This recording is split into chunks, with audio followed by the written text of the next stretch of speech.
अस्सलाम वालेकुम एवरीवन। आज हम डिस्कस करेंगे definition of chemistry and branches of chemistry.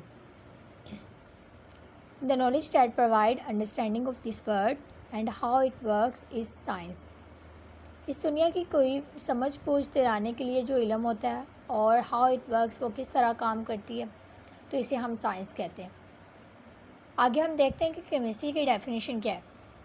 The branch of science, science की एक ऐसी branch which deals with the composition, structure, properties and reactions of matter is called chemistry।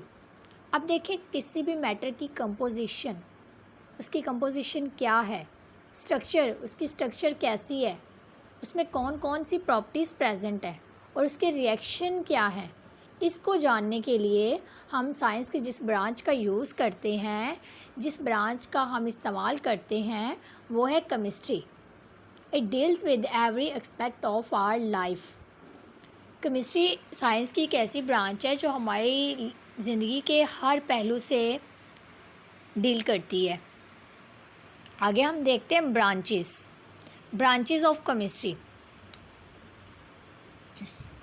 अब देखें किसी भी चीज़ की बहुत ज़्यादा ब्रांचेस होती हैं, केमिस्ट्री की भी बहुत ज़्यादा ब्रांचेस हैं, जिनमें इसकी पहली ब्रांच है physical chemistry. Physical chemistry is defined as the branch of chemistry that deals with the relationship between the composition and physical properties of matter along with the changes in them। अब देखें physical chemistry, physical किसी भी physical property matter की हो गई तो वो किसके साथ किस में आएगी, फिज़िकल केमिस्ट्री में आएगी। जैसे कि आप देखें रिलेशनशिप है ये दो चीज़ों के दरमियान, composition and physical properties of matter. अब फिज़िकल केमिस्ट्री दो चीज़ों के दरमियान रिलेशनशिप है, composition and physical properties of matter, मतलब कि उसकी कंपोजिशन क्या है और इसकी फ़िज़िकल प्रॉपर्टीज़ क्या हैं। फ़िज़िकल प्रॉपर्टीज़ में हम देखते हैं कि टेस्ट आ जाता है, स्मेल आ जाती है, उसकी स्ट्रक्चर आ जाती है, टेम्परेचर अफेक्ट आ जाता है, तो ये सारी फ़िज़िकल प्रॉपर्टीज़ हैं। Physical properties such as structure of matter, atoms, formation of molecule किस तरह बन रहे हैं, बिहेवियर ऑफ गैसेस भी फिज़िकल प्रॉपर्टी है एक, liquids and solids and the effect of temperature and radiation on matter are studied under this branch. मतलब कि ये सारी जो चीज़ें हैं ये फिज़िकल केमिस्ट्री में डील की जाती हैं। इसके अलावा आगे हम देखते हैं organic chemistry. Organic chemistry is the study of covalent compounds of carbon and hydrogen and their derivatives. Organic chemistry एक ऐसी ब्रांच है केमिस्ट्री की जिसमें हम covalent compounds of carbon and hydrogen को स्टडी करते हैं और उनके डेरिवेटिव्स को। Organic compounds occur naturally and are also synthesized in the laboratories.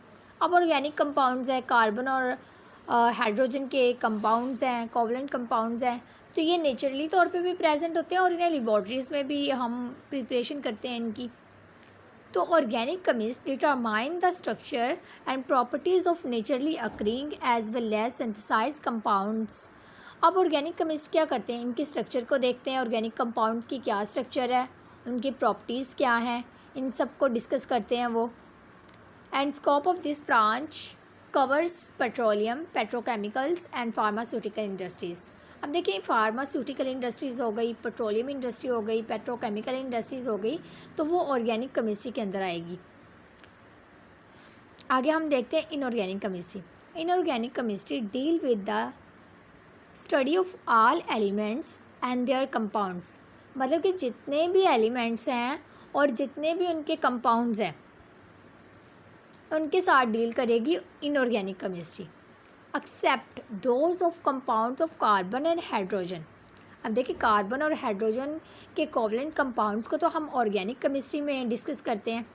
अब कार्बन और हाइड्रोजन के कंपाउंड्स के अलावा जितने भी एलिमेंट्स हैं, उनके जितने भी कंपाउंड्स हैं, उनको हम इनऑर्गेनिक केमिस्ट्री में डील करेंगे। आपने ये याद रखना है कि कार्बन और हाइड्रोजन के कंपाउंड्स के अलावा जितने भी एलिमेंट्स हैं और उनके कंपाउंड्स हैं, उनको हम ऑर्गेनिक केमिस्ट्री में डील करते हैं। It has application in every aspect of chemical industry such as glass, cement, ceramics, metallurgy. अब देखिए ये भी इंडस्ट्री में यूज़ होती है, जैसे कि ग्लास इंडस्ट्री हो गई, सीमेंट इंडस्ट्रीज़ हो गई, सिरामिक इंडस्ट्रीज़ हो गई, मेटलर्जी हो गई। मेटलर्जी क्या होता है कि एक्सट्रैक्शन ऑफ मेटल फ्रॉम ऑर्स होती हैं जहाँ पे मेटल प्रेजेंट होती है। मेटल को हम एक्सट्रैक्शन करते हैं मेटल की, तो इसे हम कहते हैं मेटलर्जी। आगे हम देखते हैं बायोकेमिस्ट्री। अब देखो बायो मीन होता है लाइफ, और केमिस्ट्री मीन आपको पता है कि किसी भी चीज़ की कंपोजिशन, स्ट्रक्चर, उसके रिएक्शंस को फाइंड आउट करने के लिए हम केमिस्ट्री का यूज़ करते हैं। तो ये एक ऐसी ब्रांच है जो कि स्ट्रक्चर, किसी भी चीज़ की स्ट्रक्चर, कंपोजिशन और chemical reaction of substances found in living organism में जो कंपाउंड पाए जाते हैं उनके रिएक्शंस को देखना, उनकी कंपोजिशन क्या है, उनकी स्ट्रक्चर क्या है, ये सब चीज़ों को जानने के लिए हम बायोकेमिस्ट्री का यूज़ करते हैं। बायोकेमिकल्स हमारी बॉडी में प्रेजेंट होते हैं, like proteins, carbohydrates, fats, lipids. ये सारे जो हैं ये बायोकेमिकल्स हैं जिनको हम बायोकेमिस्ट्री में डिस्कस करते हैं। इसके अलावा industrial chemistry, the branch of chemistry that deal with the manufacturing of chemical compounds on commercial scale. अब देखें इंडस्ट्रियल मीन इंडस्ट्री में जो हम केमिस्ट्री यूज़ करते हैं। इंडस्ट्रियल स्केल में किसी भी केमिकल को जब हम प्रिपेयर करते हैं, कोई भी हम प्रोडक्ट बनाते हैं केमिस्ट्री लेवल पे, तो वो इंडस्ट्रियल केमिस्ट्री में आ जाता है। लाइक कॉस्टिक सोडा हम प्रिपेयर कर रहे हैं, नाइट्रिक एसिड प्रिपेयर कर रहे हैं, सल्फ्यूरिक एसिड जो होता है हम प्रिपेयर कर रहे हैं। सल्फ्यूरिक एसिड को किंग ऑफ केमिकल्स भी कहते हैं। किसी भी इंडस्ट्रीज़ की इकॉनमी को चेक करने के लिए हम ये चेक करते हैं कि उसमें वो लोग कितना सल्फ्यूरिक एसिड अपनी इंडस्ट्रीज़ में यूज़ कर रहे हैं। जो कंट्री जितना ज़्यादा सल्फ्यूरिक एसिड यूज़ करती है वो इतनी ही ज़्यादा इकॉनमिकली स्ट्रॉन्ग इंडस्ट्री होती है, कंट्री होती है। These chemicals provide the raw material for many other industries such as fertilizers, soap, textile, agriculture product, paints and paper. अब देखिए ये जो इंडस्ट्रियल केमिस्ट्री है इसमें इंडस्ट्रियल लेवल पे चीज़ें प्रिपेयर हो रही हैं, जैसे कि पेपर की प्रिपरेशन हो रही है, पेंट्स बन रहे हैं इंडस्ट्रियल लेवल पे। इसके अलावा एग्रीकल्चरल प्रोडक्ट जैसे कि फर्टिलाइज़र्स हो गई, केमिकल्स हो गए, पेस्टिसाइड्स हो गए, तो ये बड़े लेवल पे कमर्शियल स्केल पे बनते हैं, इसलिए ये इंडस्ट्रियल केमिस्ट्री में इंक्लूड होते हैं। आगे न्यूक्लियर केमिस्ट्री ये रेडियो एक्टिविटी के साथ डिस्कस करती है। न्यूक्लियर प्रोसेस किस तरह के हैं, उनकी क्या प्रॉपर्टीज़ हैं, इन सब को डिस्कस करने के लिए हम न्यूक्लियर केमिस्ट्री का यूज़ करते हैं। The main concern of this branch is with the atomic energy and it's uses in daily life. मतलब कि एटॉमिक एनर्जी, एटम्स की जो एटॉमिक एनर्जी होती है वो कितनी है और उनकी डेली लाइफ में उसका क्या यूज़ है, इसके बारे में हम डिस्कस करते हैं। It also include the study of chemical effects resulting from the absorption of radiation with in animals, plants and other materials. मतलब कि जो रेडिएशन हमारी बॉडी के अंदर अब्जॉर्ब हो रही हैं उनका क्या इफ़ेक्ट है हमारी बॉडी पे। प्लांट्स के अंदर अगर अब्जॉर्ब हो रही है तो उसका क्या इफ़ेक्ट है, अदर मटेरियल जो अब्जॉर्ब हो रहे हैं उनका क्या इफेक्ट है, ये सब कुछ डिस्कस करने के लिए हम केमिस्ट्री का यूज़ करते हैं। It has vast applications in medical treatment यानी radio therapy, preservation of food and generation of electrical power through nuclear reactors. अब देखें ये जो ब्रांच है ये बहुत कमर्शियल यूज़ हो रही है, जैसे कि रेडियोथेरेपी, कैंसर वगैरह के इलाज के लिए, ट्रीटमेंट के लिए हम रेडियोथेरेपी का यूज़ करते हैं। प्रिजर्वेशन ऑफ फूड को बहुत ज़्यादा अरसे के लिए प्रिजर्व करने के लिए भी हम केमिकल्स का यूज़ करते हैं। इसके अलावा जनरेशन ऑफ इलेक्ट्रिकल पावर के लिए भी हम न्यूक्लियर केमिस्ट्री का यूज़ करते हैं। आगे आ गया हमारे पास environmental chemistry. Environmental chemistry is the branch of chemistry in which we study about component of environment and the effect of human activities on the environment. अब इन्वायरमेंट से मतलब क्या आ गया, कंपोनेंट कितने हैं इन्वायरमेंट के, लाइक ट्रोपोस्फेयर, स्ट्रेटोस्फेयर, मेसोस्फेयर, और इसमें क्या टेम्परेचर रेंजेस हैं, इन सब को डिस्कस करने के लिए हम इन्वायरमेंटल केमिस्ट्री का यूज़ करते हैं। और इनके ऊपर ह्यूमन्स के क्या इफ़ेक्ट हैं, लाइक अगर ह्यूमन जो हैं वो कार्बन डाइऑक्साइड अगर ज़मीन में ज़्यादा आ रही है तो वो किस वजह से आ रही है, उसके क्या रिसोर्सेज हैं, उसको हम कैसे कंट्रोल कर सकते हैं, ये सब कुछ जो होता है ना ये इन्वायरमेंटल केमिस्ट्री में आ जाता है। इसके अलावा इन्वायरमेंट प्ल्यूटेंट्स प्रेजेंट होते हैं, प्ल्यूटेंट्स को किस तरह रोका जाए, और उनकी मतलब कि उसे कैसे प्रिजर्व किया जाए, ये सब कुछ इन्वायरमेंटल केमिस्ट्री में आ जाता है। आगे हमारे पास analytical chemistry. Analytical chemistry is the branch of chemistry that deals with the separation and analysis of a sample to identify its component.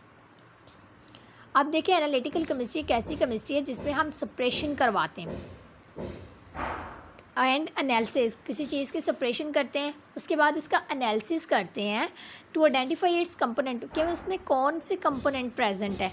Like हम ब्लड एनालिसिस करते हैं, ब्लड एनालिसिस के लिए हम क्या करते हैं, ब्लड को लेते हैं, उसका टेस्ट करते हैं, उसका एनालिसिस करते हैं कि इसमें कौन से कंपोनेंट प्रेजेंट है, कौन से नहीं है। तो ये सारा जो एनालिटिकल केमिस्ट्री में आ जाता है। अब देखिए एनालिटिकल केमिस्ट्री में दो तरह के एनालिसिस यूज़ होते हैं, क्वालिटेटिव और क्वांटिटेटिव। अब देखिए क्वालिटेटिव जो होता है किसी चीज़ की क्वालिटी के बारे में बताता है, किसी चीज़ की खसूसियत के बारे में बताता है, जैसे कि उसका कलर हो गया, उसका टेस्ट हो गया। अब इसे हम मेजर तो नहीं ना कर सकते, ये एक आइडेंटिटी सब्सटेंस है, आइडेंटिटी बताता है, उसकी शिनाख्त करता है। On the other hand qualitative analysis deal with the amount of each component present in the sample. अब देखिए क्वांटिटेटिव किसी चीज़ की क्वांटिटी को फाइंड आउट करने के लिए यूज़ अप किया जाता है, amount of each component present in the sample. अब देखें अगर हम ब्लड एनालिसिस कर रहे हैं तो उसमें हम देख रहे हैं कार्बन डाइऑक्साइड की कंपोजिशन ब्लड में कितनी है, ऑक्सीजन की कंपोजिशन कितनी है, बाइकार्बोनेट्स के ब्लड में कंपोजिशन कितनी है, तो हम उसे मेजर कर सकते हैं उसके अमाउंट को। तो इसे क्वांटिटेटिव एनालिसिस कहते हैं। In this branch different techniques and instruments use for blood analysis are studied. इसमें हम डिफरेंट तरह की टेक्निक्स यूज़ करते हैं, इंस्ट्रूमेंट यूज़ करते हैं। जाहिर सी बात है हमने किसी चीज़ का सैंपल लेना है, फॉर एग्जांपल हमने सॉइल एनालिसिस करना है, तो सॉइल के लिए हमें अलहदा इंस्ट्रूमेंट की ज़रूरत होगी। उसके अलावा अगर हम ब्लड एनालिसिस कर रहे हैं तो ब्लड के लिए हमें अलहदा इंस्ट्रूमेंट की ज़रूरत होगी। अगर हम वाटर एनालिसिस कर रहे हैं तो उसके लिए हमें अलहदा से इक्विपमेंट्स और इंस्ट्रूमेंट की ज़रूरत होगी। तो डिफरेंट टेक्निक्स और इक्विपमेंट्स यूज़ करते हैं हम। The scope of this branch covers food, water, environment and clinical analysis. जज़ाकल्लाह। अगर आपको ये वीडियो अच्छी लगी हो तो आप मेरे चैनल को सब्सक्राइब करें और इस तरह की और वीडियोस देखने के लिए अब बेल आइकॉन को भी दबा दें।